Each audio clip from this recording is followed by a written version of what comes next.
Dr. K. H. Kilburn, a medical doctor. Graduated 53 years ago from the University of Utah. And my career has spanned about 50 years of teaching in a variety of medical schools, from Duke to Mount Sinai in New York to University of Missouri and to USC, University of Southern California.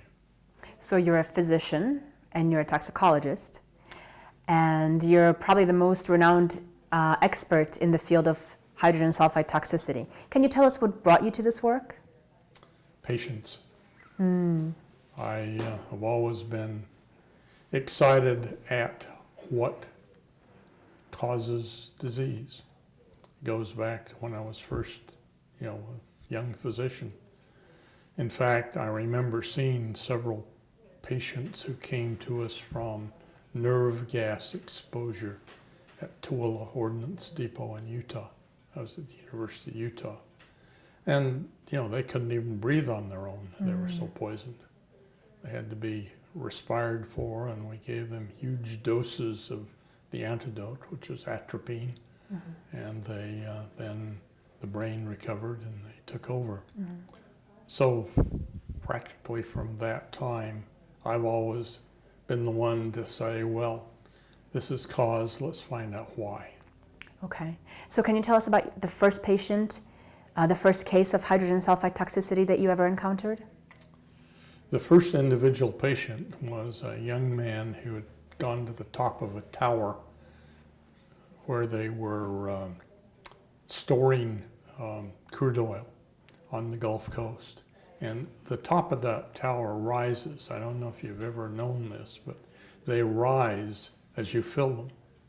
So when it's full, it's to the top, and then you can walk on it and so on. Otherwise, down the hole. He went up on top, and just as he got to the place he was to do a measurement, his case he was carrying, and he was in full gear, full mask and so on.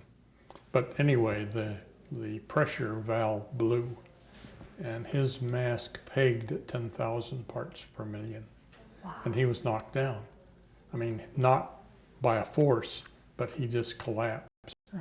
Luckily, they saw him, rescued him, took him into the hospital by helicopter, and by the time he got there, he was breathing on his own, was fine.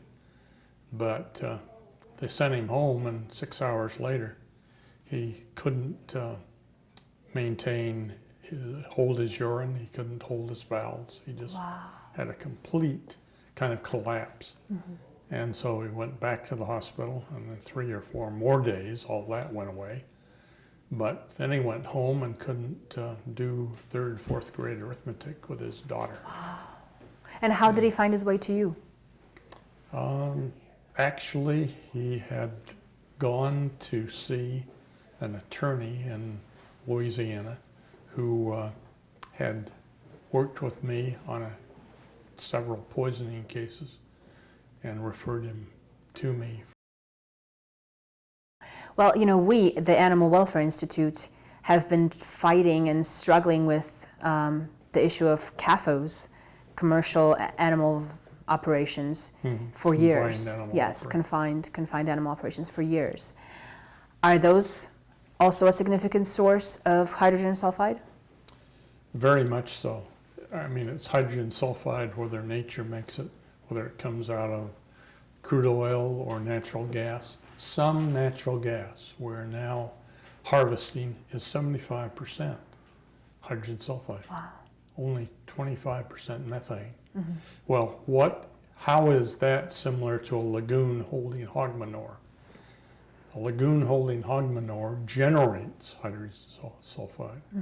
It has plenty of sulfur from the feces of the cattle or the pigs. And it's anaerobic, meaning it's covered with a large layer of water.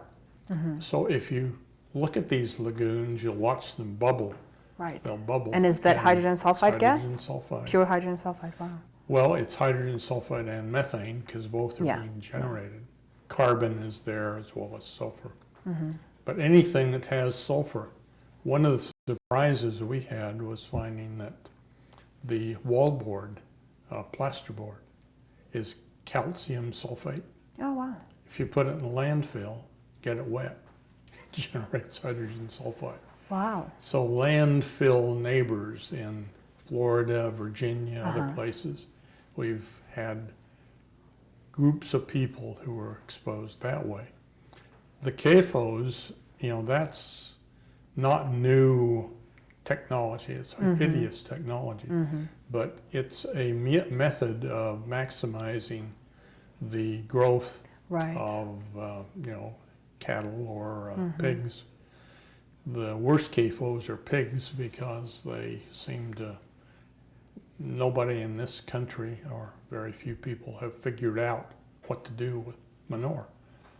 Yeah. In Europe, there's far better approach, particularly in Denmark or Germany. Well, unfortunately now into Central Europe, the American confined operations are moving in, so Well, they moved into Indiana and Ohio and Minnesota. right. And We're trying to protect Poland from that. Tell us about your patients. Have you worked with a lot of patients from CAFOs that lived in the vicinity of CAFOs and had symptoms of hydrogen sulfide toxicity? yes, I think we've had 5 or 6 groups of patients. And of course, let's go back a little bit. You described the acute symptoms of hydrogen sulfide toxicity. Can you tell us about the chronic symptoms? Well, one of the worst things is headache, fatigue, and loss of memory. Those seem to be the consistent, always there symptoms. Now, what do we find to go along with those symptoms? Loss of concentration, trouble with balance. These people can't get up at night and make their way to the bathroom without a light because they cannot see in subdued light and their balance is off. So they got 2 things that impinge. If you don't have very good balance and can see, you can correct with your vision. But if both are going out, then you're in bad shape. So those are the major things. They also, when we test them, their reaction times are slowed. Now, this doesn't mean they can't get the brake on to avoid a collision, but it means they take 3/4 of a second to do it instead of a 1/4 second. Right. Which can sometimes make a lot of difference. That could make a difference if you're traveling 60, 70 miles an hour. One of the other things that's very disturbing to them is that they will get somewhere and can't remember why they came, where they're going, or how to get home. Wow. So it's a feeling of being lost in a familiar place. So just a general disorientation, really?